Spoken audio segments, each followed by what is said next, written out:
दोस्तों एक बार फिर से मैं आपके लिए Rajasthan fourth grade vacancy 2025 form fill up apply process की अपडेट लेके आ चुके हैं। यहां पर लास्ट डेट की अपडेट है, केवल एक दिन शेष रह गया है। आप जल्द से जल्द अपना फॉर्म फिल कर ले, कहीं मौका हाथ से छूट न जाए। ऑनलाइन आवेदन करते समय आपको कोई भी ऐसी गलती या फिर मिस्टेक नहीं करनी होगी जिसको करने से आपके एप्लीकेशन फॉर्म रिजेक्ट हो सकते हैं। आवेदन करते समय आपको कुछ महत्वपूर्ण बातों का भी ध्यान रखना होगा, तभी आपके फॉर्म सक्सेसफुली सबमिट हो पाएंगे।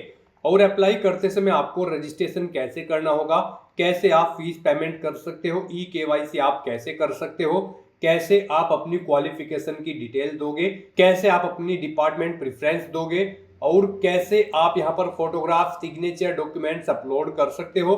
कंप्लीट जानकारी आपको इस वीडियो में स्टेप बाय स्टेप दी जाएगी। साथ ही साथ ओटीपी प्रॉब्लम का हल भी आपको इस वीडियो में दिया जाएगा, और जो बाकी की इंफॉर्मेशन है कंप्लीटली आपको इस वीडियो में दी जाएगी। तो आपको ये वीडियो शुरू से लेके एंड तक देखनी होगी। इस वीडियो को कंप्लीटली देखने पर ही आपके सभी सवाल और डाउट क्लियर होंगे। तो चलिए दोस्तों, बिना कोई वक्त गंवाए शुरू करते हैं Rajasthan fourth grade vacancy form fill up की पूरी जानकारी। फॉर्म भरने से पहले आपको हमारी वेबसाइट IND सरकारी नौकरी के इस पेज पर विजिट करना होगा। यहाँ पर विजिट करके आप यहाँ से राजस्थान फोर्थ ग्रेड वैकेंसी के लिए फॉर्म अप्लाई कर सकते हो। राजस्थान स्टाफ सिलेक्शन बोर्ड की ओर से फोर्थ क्लास एम्प्लॉय चतुर्थ श्रेणी कर्मचारी के लिए 53,749 बम्पर वैकेंसीज निकाली गई है, जिसके लिए आवेदन करने का अंतिम मौका है। केवल एक दिन शेष रह गया है, आप जल्द से जल्द फॉर्म अप्लाई कर ले। 19 अप्रैल 2025 लास्ट डेट है ऑनलाइन आवेदन करने की। इसके लिए यहाँ पर 10वीं पास अप्लाई कर सकते हैं। 18 से 40 वर्ष आयु सीमा है। 600-400 रुपये रजिस्ट्रेशन फीस है। ऑनलाइन अप्लाई कर सकते हो। राजस्थान जॉब लोकेशन है, ऑल इंडिया से ऑनलाइन कर सकते हो। sso.rajasthan.gov.in पोर्टल से इंपोर्टेंट लिंक सेक्शन के अंतर्गत नोटिफिकेशन लिंक पर क्लिक करके आप इसकी PDF डाउनलोड कर सकते हो। इसमें आपको कंप्लीट आवेदन करने की प्रक्रिया दी गई है। साथ ही साथ एलिजिबिलिटी क्राइटेरिया की इंफॉर्मेशन, एग्जाम पैटर्न, सिलेबस की भी कंप्लीट जानकारी दे दी गई है। तो अप्लाई करने से पहले आपको ये कंप्लीटली नोटिफिकेशन की PDF पूरा पढ़ना अनिवार्य है। इसको पूरा पढ़ने पर ही आपके सभी सवाल और डाउट क्लियर होंगे। ऑफिशियल नोटिफिकेशन की PDF पूरा पढ़कर आप अप्लाई कर सकते हो। अप्लाई करने के लिए भी हमारे पोर्टल पर ही अप्लाई ऑनलाइन का लिंक दिया गया है। इस लिंक पर आप जैसे ही क्लिक करोगे तो इसकी ऑफिशियल वेबसाइट ओपन हो जाएगी, जिससे आप ऑनलाइन आवेदन कर सकते हो। यहाँ पर गाइज, अगर आपने राजस्थान सिंगल साइन ऑन के पोर्टल पर पहले से रजिस्ट्रेशन कर रखा है तो यहाँ पर आकर आपको अपनी SSO ID या फिर यूजर नेम एंटर करना है, अपना पासवर्ड आपको एंटर करना है, ये कैप्चा कोड आपको यहाँ पर एंटर करना है और लॉगिन की इस बटन पर क्लिक करके आपको अपने डैशबोर्ड में लॉगिन कर लेना है और फिर वहाँ से आपको अपना फॉर्म अप्लाई करना है। और गाइज, अगर आप यहाँ पर राजस्थान सिंगल साइन ऑन के पोर्टल से किसी भी भर्ती के लिए फर्स्ट टाइम अप्लाई करने जा रहे हो तो सबसे पहले यहाँ पर आपको अपना रजिस्ट्रेशन करना होगा। उसके लिए आपको रजिस्ट्रेशन की ये टैब दी गई है, तो यहाँ पर आपको रजिस्ट्रेशन की इस टैब पर क्लिक करना है। उसके बाद आपके सामने यहाँ पर रजिस्ट्रेशन का इंटरफेस ओपन होगा। यहाँ पर भी आपके पास दो ऑप्शन है, आप सिंपली सिटीजन या फिर उद्योग है तो आप इस ऑप्शन पर क्लिक करें, गवर्नमेंट एम्प्लॉय है तो आप इस ऑप्शन पर क्लिक करें गवर्नमेंट एम्प्लॉय की टैब पर। फिर यहाँ पर आप अपना SIPF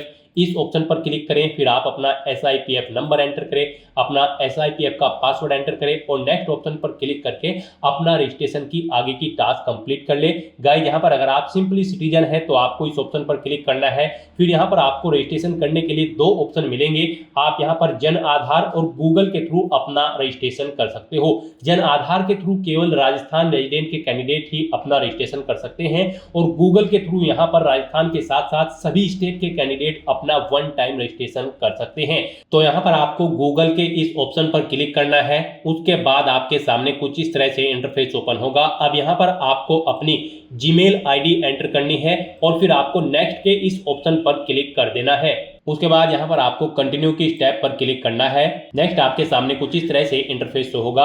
आपकी ईमेल ID के शुरू के कैरेक्टर को यहाँ पर आपका SSO ID या फिर यूजर नेम सेट कर दिया गया है SSO की तरफ से। अगर इसमें आप चेंज करना चाहते हैं तो आप अपने अकॉर्डिंग ABCDXYZ कुछ भी आप इसमें चेंज कर सकते हो। और फिर यहाँ पर अगर ये ग्रीन कलर में है तो यानी कि ये यूजर नेम अवेलेबल है, और अगर ये रेड कलर में होगा और यहाँ पर क्रॉस का निशान होगा तो फिर ये अवेलेबल नहीं होगा। आपको उसमें कुछ चेंज करना होगा और अपने अकॉर्डिंग यहाँ पर आपको अपना यूजर नेम सेट कर लेना है। उसके बाद यहाँ पर आपको अपना पासवर्ड एंटर करना है। गाइस यहाँ पर आपका पासवर्ड 8 से 30 कैरेक्टर के बीच में होना चाहिए। यहाँ पर आपको पासवर्ड की गाइडलाइन दी गई है। इस गाइडलाइन के अकॉर्डिंग आपको अपना पासवर्ड यहाँ पर रेडी करना है। आपको कुछ इस फॉर्मेट में अपना पासवर्ड यहाँ पर रेडी करना है। मीन्स आपका पासवर्ड यहाँ पर अल्फा न्यूमेरिक फॉर्मेट में होना चाहिए। आपके पासवर्ड में कम से कम एक अपर केस कैरेक्टर, एक लोअर केस कैरेक्टर, एक इंटीजर नंबर और एक स्पेशल कैरेक्टर जैसे कि @ या फिर डॉलर होना चाहिए। तो इस फॉर्मेट में यहाँ पर आपको अपना पासवर्ड सेट करना है। वही पासवर्ड आपको कंफर्म पासवर्ड फील्ड में एंटर करना है। उसके बाद यहाँ पर आपको अपना मोबाइल नंबर एंटर करना है। फिर आपको इसे नीचे स्क्रॉल डाउन करना है। फिर यहाँ पर आपको अपना मोबाइल नंबर एंटर करना है या फिर ईमेल आईडी एंटर करनी है। और उसके बाद गाइस यहाँ पर आपको रजिस्टर की इस टैब पर क्लिक कर देना है। इस तरह से यहाँ पर आपका रजिस्ट्रेशन सक्सेसफुली कंप्लीट हो जाएगा। आपको एक यूजर आईडी और पासवर्ड आपके रजिस्टर्ड मोबाइल नंबर पर सबमिट कर दिया गया है। आपको उसे केयरफुली नोट डाउन करके रख लेना है फ्यूचर यूज के लिए। और यहाँ पर अब आपको ओके के इस बटन पर क्लिक करना है। नेक्स्ट आपके सामने कुछ इस तरह से इंटरफेस ओपन होगा। गाइस यहाँ पर अब आपको अपनी SSO ID या फिर यूजर नेम एंटर करना है। उसके बाद आपको अपना पासवर्ड एंटर करना है जो आपके मोबाइल नंबर पर आया है या फिर आपने जो क्रिएट किया है। उसके बाद आपको ये कैप्चा कोड यहाँ पर एंटर करना है और फिर आपको यहाँ पर लॉगिन की इस टैब पर क्लिक कर देना है। और गाइस यहाँ पर अगर आप अपनी SSO ID भूल गए हैं या फिर पासवर्ड भूल गए हैं तो यहाँ पर आप I forget my digital identity SSO ID के सामने क्लिक हियर के इस लिंक पर क्लिक करें और फिर यहाँ पर आप अपनी बेसिक डिटेल्स प्रोवाइड कराते हुए अपनी SSO ID गेट कर लें। पासवर्ड भूल चुके हैं तो उसके लिए भी आप क्लिक हियर के इस लिंक पर क्लिक करके अपना पासवर्ड गेट कर सकते हैं। अगर मल्टीपल SSO ID है तो आप क्लिक हियर टू मर्ज इस ऑप्शन पर क्लिक करके अपनी SSO ID यहाँ पर मर्ज कर सकते हैं। तो बस यहाँ पर अब आपको अपनी यूजर आईडी और पासवर्ड एंटर करके और ये कैप्चा कोड एंटर करके अपने डैशबोर्ड में लॉगिन करना है। नेक्स्ट आपके सामने कुछ इस तरह से इंटरफेस ओपन होगा। गाइस यहाँ पर अब आपको अपनी प्रोफाइल अपडेट करनी है। सबसे पहले यहाँ पर अगर आप अपना फोटो ऐड करना चाहते हैं तो आप इस फोटो पर क्लिक करें। फिर यहाँ पर आप इस फोटो पर क्लिक करें। उसके बाद यहाँ पर आप इस ऑप्शन पर क्लिक करें और अपना फोटो सेलेक्ट करके यहाँ पर आप उसे अपडेट कर सकते हैं। अपना प्रोफाइल फोटो यानी कि आप यहाँ पर सेट कर सकते हो। उसके बाद यहाँ पर आप अपना फर्स्ट नेम चेंज करना चाहते हैं तो इसे आप चेंज कर सकते हैं। लास्ट नेम चेंज करना चाहते हैं तो इसे आप चेंज कर सकते हैं। उसके बाद यहाँ पर आपका जो डिस्प्ले नेम, आपकी प्रोफाइल का जो डिस्प्ले नेम होगा वो यहाँ पर आप एंटर कर दें। इसे आप अपने अकॉर्डिंग यहाँ पर सेट कर सकते हैं। फिर यहाँ पर आपको अपनी डेट ऑफ बर्थ इस कैलेंडर में से सिलेक्ट कर लेनी है। उसके बाद यहाँ पर आपको अपना जेंडर सिलेक्ट करना है, आप मेल हो, फीमेल हो या फिर ट्रांसजेंडर या फिर अदर। उसके बाद यहाँ पर आपको अपना मोबाइल नंबर एंटर करना है। यहाँ पर आप इस ऑप्शन पर क्लिक करें, अपना मोबाइल नंबर एंटर करें और फिर आप सेंड OTP ऑप्शन पर क्लिक करें। उसके बाद आपके रजिस्टर्ड मोबाइल नंबर पर एक OTP जाएगा। वो OTP आपको यहाँ पर वेरीफाई करना है। तो यहाँ पर आपको अपना OTP एंटर करना है जो आपके मोबाइल नंबर पर आया है और उसके बाद आपको यहाँ पर वैलिडेट OTP के इस ऑप्शन पर क्लिक करके अपना मोबाइल नंबर यहाँ पर वेरीफाई कर लेना है। फिर यहाँ पर अगर आपके पास कोई लैंडलाइन नंबर है तो आप एंटर कर सकते हैं, नहीं है तो आप इस कॉलम को खाली छोड़ दें। फिर यहाँ पर आपको अपना एड्रेस एंटर करना है। उसके बाद आपको अपना पोस्टल कोड देना है, अपनी सिटी या फिर डिस्ट्रिक्ट यहाँ पर आप एंटर करें। और गाइस यहाँ पर उसके बाद आप अपना स्टेट सिलेक्ट कर लें, जिस स्टेट से आप बिलोंग करते हैं। उसके बाद अगर आप राजस्थान स्टेट के कैंडिडेट हैं तो आप अपनी जन आधार ID या फिर इनरोलमेंट ID यहाँ पर एंटर करें। आप इस ऑप्शन पर क्लिक करें, अपनी जन आधार ID या फिर इनरोलमेंट ID यहाँ पर एंटर करें और फैच मेंबर्स ऑप्शन पर क्लिक करके अपनी डिटेल यहाँ पर फैच कर ले। फिर यहाँ पर अगर आप राजस्थान स्टेट के कैंडिडेट हैं तो यहाँ पर आपको अपना संस्था आधार नंबर एंटर करना है। आप इस ऑप्शन पर क्लिक करें, अपना संस्था आधार नंबर एंटर करें, सेंड OTP ऑप्शन पर क्लिक करें। आपके मोबाइल नंबर पर एक OTP आएगा जो आपके संस्था आधार नंबर से लिंक है। वो OTP आप यहाँ पर एंटर करके उसे वेरीफाई कर ले। और उसके बाद गाइस यहाँ पर आप अपडेट के इस बटन पर क्लिक करके अपनी प्रोफाइल की सभी डिटेल्स यहाँ पर अपडेट कर दें। इस तरह से यहाँ पर आपकी SSO की जो प्रोफाइल है वो सक्सेसफुली अपडेट हो चुकी है। अब यहाँ पर आप ओके के बटन पर क्लिक करें। नेक्स्ट आपके सामने यहाँ पर कुछ इस तरह से इंटरफेस ओपन होगा। अब यहाँ पर आपको रिक्रूटमेंट पोर्टल सर्च करना है। आप कंट्रोल F यहाँ पर प्रेस करें, REC एंटर करें। उसके बाद यहाँ पर आपको रिक्रूटमेंट पोर्टल का ये ऑप्शन मिलेगा, आप इस लिंक पर क्लिक कर दें। नेक्स्ट आपके सामने कुछ इस तरह से इंटरफेस ओपन होगा। अब यहाँ पर आने के बाद आपको वन टाइम रजिस्ट्रेशन के इस लिंक पर क्लिक करना है। उसके बाद आपके सामने यहाँ पर कुछ इस तरह से इंटरफेस ओपन होगा। अब यहाँ पर आपको अपने वन टाइम रजिस्ट्रेशन की डिटेल प्रोवाइड करानी है। अब यहाँ पर आपसे सबसे पहले पूछा गया है कि क्या आप राजस्थान स्टेट के निवासी हैं, अगर हैं तो यस करें और फिर यहाँ पर आप अपनी जन आधार या फिर एक्नॉलेजमेंट आईडी एंटर करके फैच मेंबर ऑप्शन पर क्लिक करें और अपनी डिटेल यहाँ पर फैच कर लें। और अगर आप राजस्थान के निवासी नहीं हैं तो यहाँ पर आपको नो ऑप्शन सेलेक्ट करना है। उसके बाद यहाँ पर आपको अपना आधार नंबर एंटर करना है और फिर यहाँ पर आपको एग्री की स्टेप पर क्लिक कर देना है। उसके बाद यहाँ पर आपके सामने कुछ इस तरह से पॉपअप शो होगा। यहाँ पर आपसे पूछा गया है कि क्या आप राज्य भर्ती पोर्टल को एक बार पंजीकरण यानी कि OTR के लिए मेरे आधार विवरण, नाम, पिता का नाम, लिंग और जन्म दिनांक का उपयोग करने की अनुमति प्रदान करते हो या फिर करती हो। तो आपको इस चेकबॉक्स को ओके करना है और फिर आपको सेंड OTP के इस ऑप्शन पर क्लिक कर देना है। फिर आपके सामने कुछ इस तरह से इंटरफेस ओपन होगा। अब यहाँ पर आपको अपना आधार वेरीफाई करना है। उसके लिए आपको यहाँ पर इस चेकबॉक्स को ओके करना है और फिर आपको OTP भेजें इस ऑप्शन पर क्लिक कर देना है।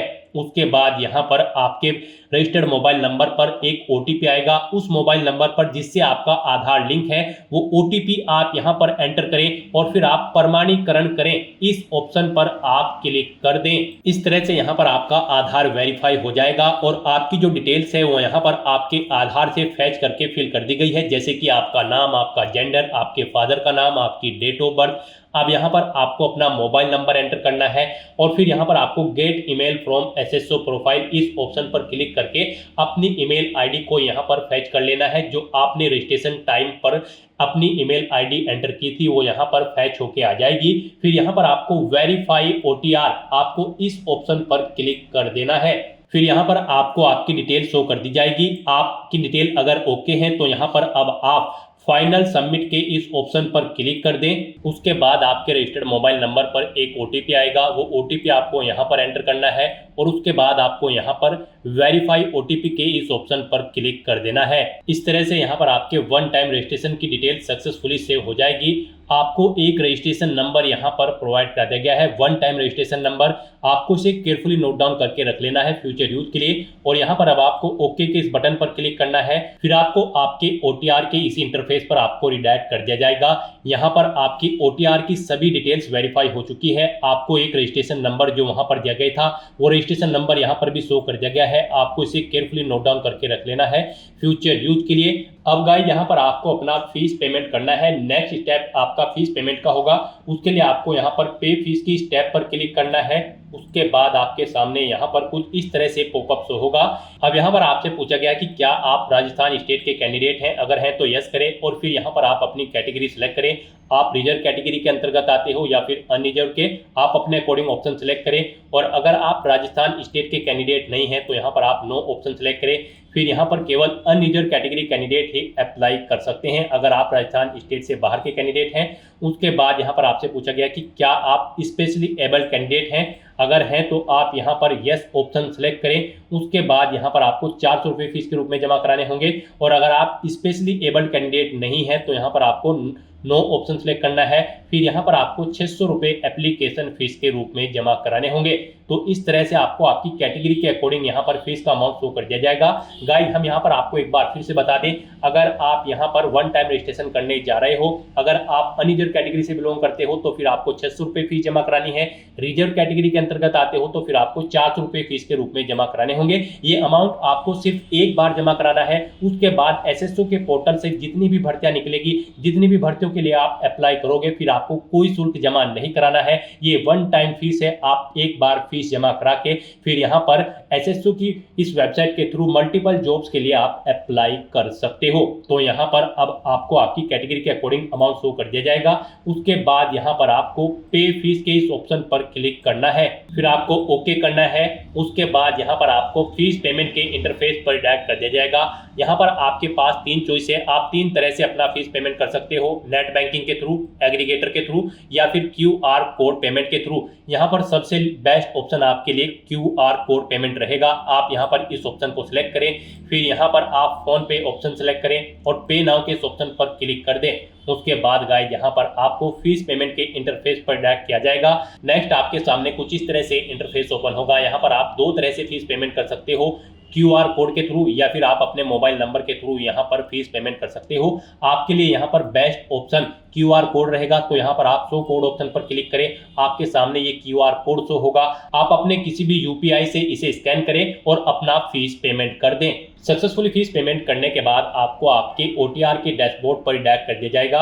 यहाँ पर आपका फीस पेमेंट सक्सेसफुली कंप्लीट हो चुका है। अब आप व्यू रिसिप्ट के ऑप्शन पर क्लिक करके अपनी एप्लीकेशन फीस की एक रिसिप्ट का यहाँ पर प्रिंट आउट ले सकते हैं फ्यूचर यूज के लिए। और यहाँ पर अपनी ये फीस पेमेंट करने के बाद अब आपको नेक्स्ट ऑप्शन कंप्लीट करना है, वो आता है यहाँ पर आपका OTR eKYC। आपको इस ऑप्शन पर क्लिक करना है। अब यहाँ पर गाइज आपको अपना लाइव फोटो कैप्चर करना है और अपना हैंड रिटन डिक्लेरेशन डॉक्यूमेंट आपको अपलोड करना है।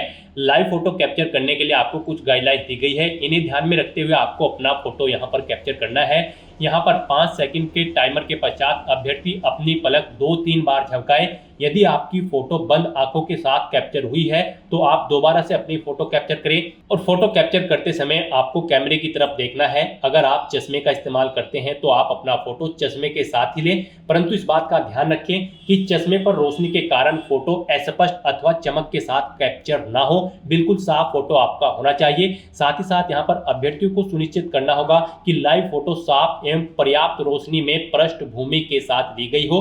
धुंधली अथवा अंधकार में फोटो यहाँ पर एक्सेप्ट नहीं होगी। गाइस यहाँ पर अगर आपका फोटो स्पष्ट नहीं है तो आप बार बार अपना फोटो कैप्चर कर सकते हैं, परंतु एक बात आपको याद रखनी है, OTP के माध्यम से वेरिफिकेशन के पश्चात फाइनल सबमिट किए जाने के बाद आपको अवसर नहीं मिलेगा। उससे पहले ही आपको अपना फोटो यहाँ पर कैप्चर कर लेना है, फिर आप चेंज नहीं कर पाओगे। तो यहाँ पर इन दिशा निर्देश को रीड करने के बाद आपको इस चेकबॉक्स को ओके करना है। उसके बाद आपको टेक फोटो इस ऑप्शन पर क्लिक करना है। तो यहाँ पर अपना फोटो कैप्चर करने के बाद फिर आपको अपना hand written declaration document upload करना है। उसके लिए यहाँ पर आपको फॉर्मेट दिया गया है, आप सैंपल फाइल के इस लिंक पर क्लिक करें। नेक्स्ट आपके सामने यहाँ पर ये PDF ओपन हो जाएगी।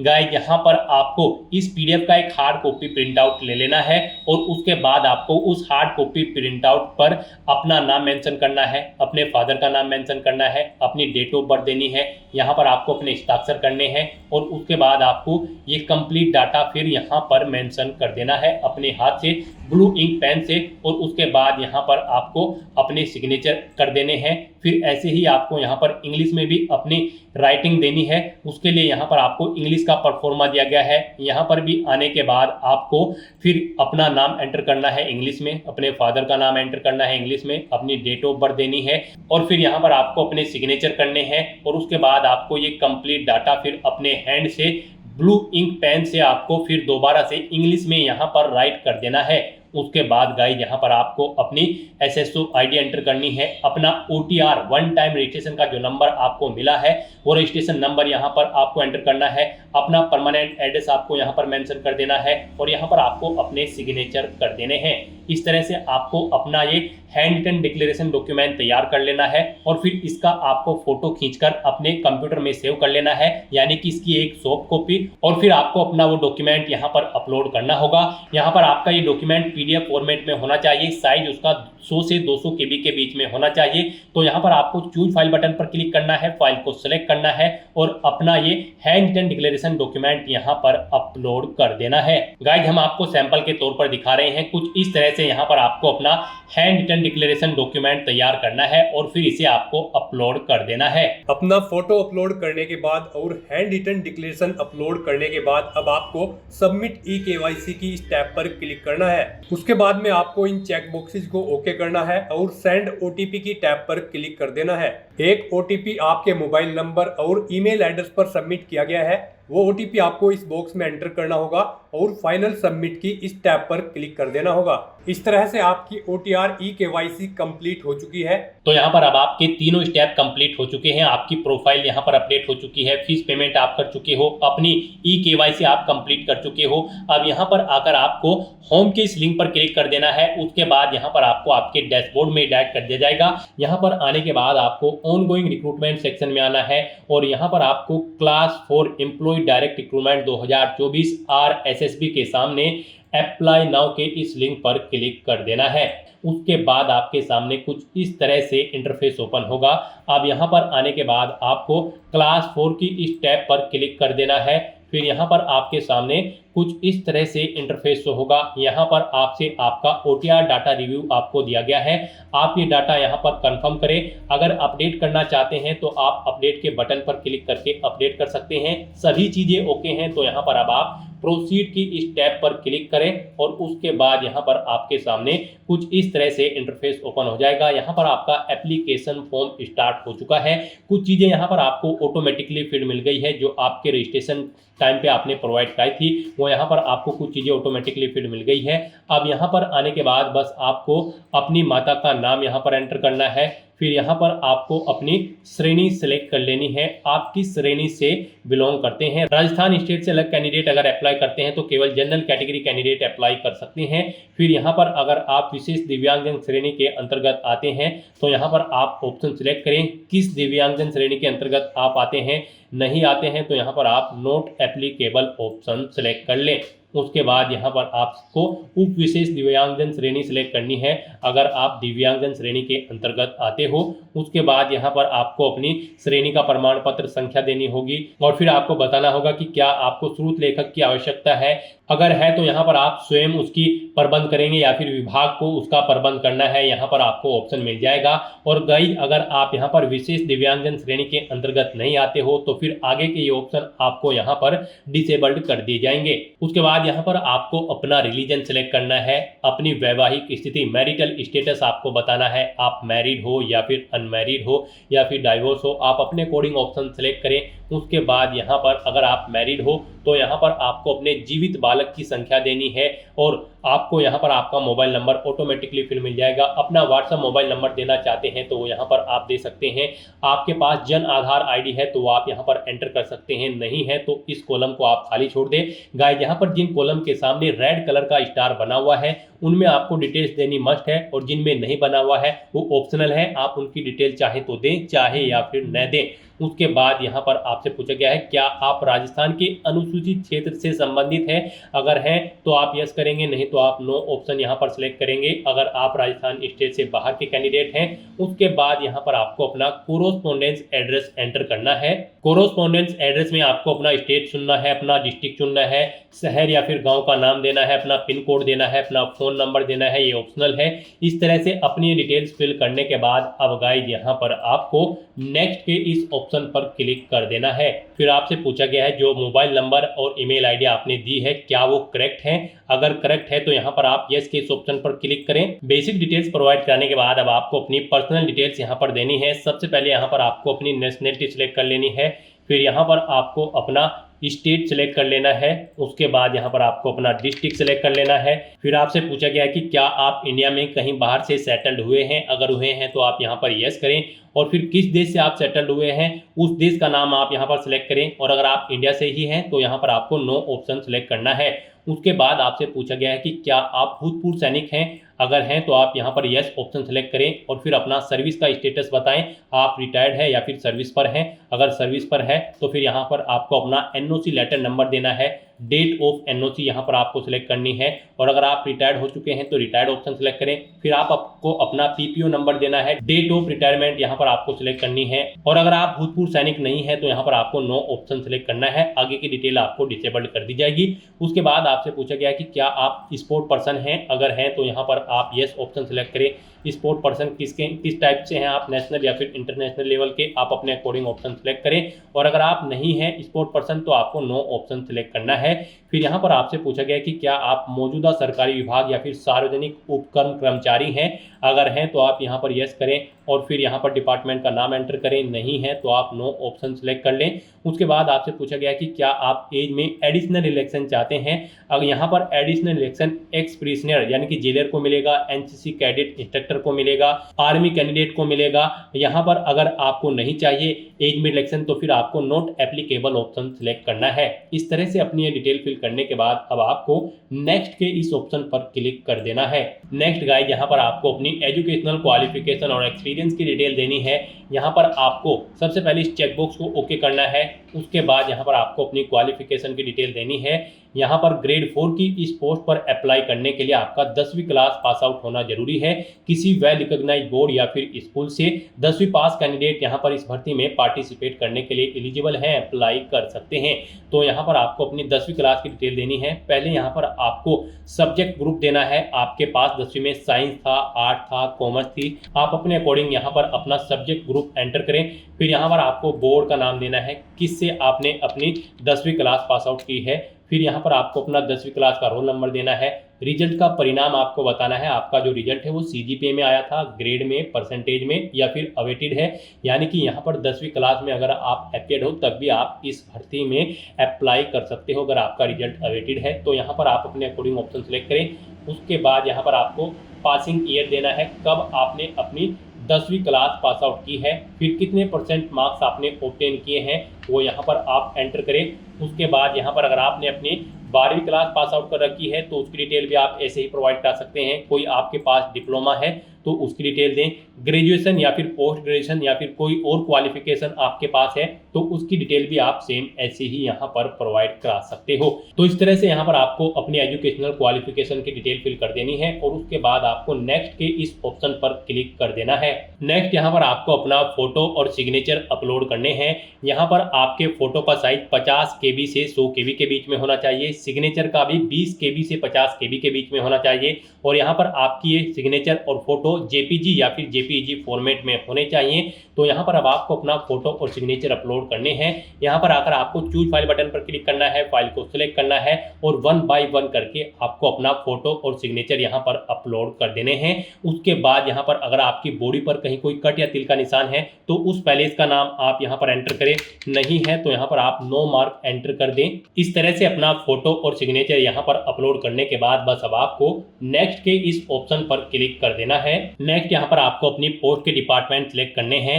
यहाँ पर आप किस डिपार्टमेंट को फर्स्ट नंबर पर प्रेफरेंस देना चाहते हैं। यहाँ पर आपके पास 3 चॉइसेस हैं। आप जिसे फर्स्ट नंबर पर प्रेफरेंस देना चाहते हैं उस डिपार्टमेंट को यहाँ पर आप फर्स्ट नंबर पर सिलेक्ट करें। जिसे आप सेकंड नंबर पर प्रेफरेंस देना चाहते हैं उसे सेकंड नंबर पर सिलेक्ट करें। जिसे थर्ड नंबर पर प्रेफरेंस देना चाहते हैं उसे आप थर्ड नंबर पर यहाँ पर सिलेक्ट कर लें। इस तरह से यहाँ पर आपके पोस्ट डिपार्टमेंट की प्रेफरेंस आपको सेट कर देनी है और उसके बाद गाइस यहाँ पर आपको नेक्स्ट के इस ऑप्शन पर क्लिक करना है। नेक्स्ट आपको आपके एप्लीकेशन फॉर्म का पूरा प्रीव्यू यहाँ पर शो कर दिया गया है। आप सभी डिटेल्स केयरफुली चेकआउट करें। कहीं पर कोई मिस्टेक है तो आप अपडेट बटन पर क्लिक करके अपडेट कर लें और अगर कोई मिस्टेक नहीं है तो यहाँ पर आप इस चेकबॉक्स को ओके करें और फिर गाइस यहाँ पर आप फाइनल सबमिट के इस ऑप्शन पर क्लिक कर दें। उसके बाद आपके सामने ये पॉपअप शो होगा। यहाँ पर आकर आपको इस चेकबॉक्स को ओके करना है। फिर आपको सेंड OTP के ऑप्शन पर क्लिक कर देना है। उसके बाद आपके रजिस्टर्ड मोबाइल नंबर और ईमेल आईडी पर एक OTP सबमिट किया गया है। वो OTP आपको यहाँ पर एंटर करना है और उसके बाद यहाँ पर आपको वेरीफाई OTP के ऑप्शन पर क्लिक कर देना है। इस तरह से यहाँ पर आपका एप्लीकेशन फॉर्म सक्सेसफुली सबमिट हो चुका है। अब यहाँ पर प्रिंट के इस ऑप्शन पर क्लिक करके आप अपने एप्लीकेशन फॉर्म का एक हार्ड कॉपी प्रिंट आउट ले सकते हो। फ्यूचर यूज के लिए, फ्यूचर रेफरेंस के लिए आप माय रिक्रूटमेंट के सेक्शन में जाकर चेकआउट कर सकते हो। यहाँ पर आपका एप्लीकेशन फॉर्म का स्टेटस आपको शो कर दिया जाएगा।